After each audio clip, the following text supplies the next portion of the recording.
It is time to officially recognize Jerusalem as the capital of Israel. The U.S. has officially moved its embassy in Israel from Tel Aviv to Jerusalem, and in doing so, President Trump has reversed decades of consensus about the city's status. While Israeli leaders celebrated, Palestinians denounced the move, deepening divides between two sides of a conflict that's 70 years old. We're hearing live fire. Rising death toll. Quite a juxtaposition. Here are 5 things to know about Jerusalem and why it's so contentious. Both Israelis and Palestinians consider Jerusalem their capital. Israel has controlled West Jerusalem since 1949. During the Six-Day War, Israel captured East Jerusalem and annexed that half of the city. But the international community considers East Jerusalem occupied territory, whose fate needs to be part of a negotiated deal between Israel and the Palestinians. In 1980, after Israel passed a law declaring a united Jerusalem their capital, the United Nations condemned the annexation. Palestinians want to divide the city and make East Jerusalem the capital of a future Palestinian state, while Israelis want a unified Jerusalem to be their capital.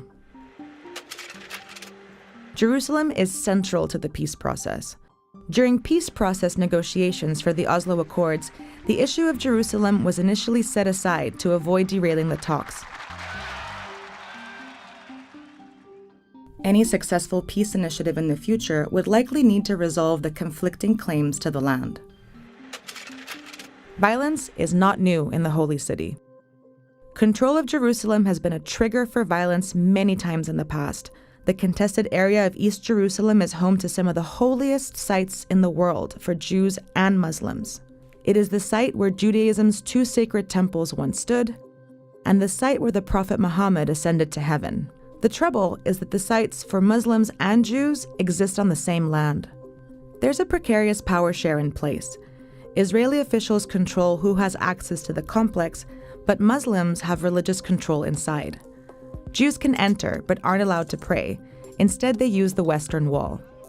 The Second Intifada began in 2000, when then opposition leader Ariel Sharon visited the Temple Mount to assert Israel's right to the complex. Palestinians protested and were met with tear gas and rubber bullets. The violence lasted 5 years and killed over 3,000 Palestinians and nearly 1,000 Israelis, with thousands more wounded.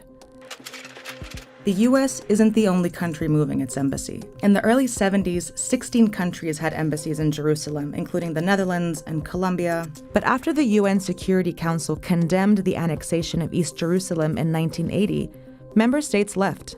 Then, Trump signaled a change in policy, and Guatemala and Paraguay also announced they are moving their embassies to Jerusalem. And it's possible that more countries will follow America's lead.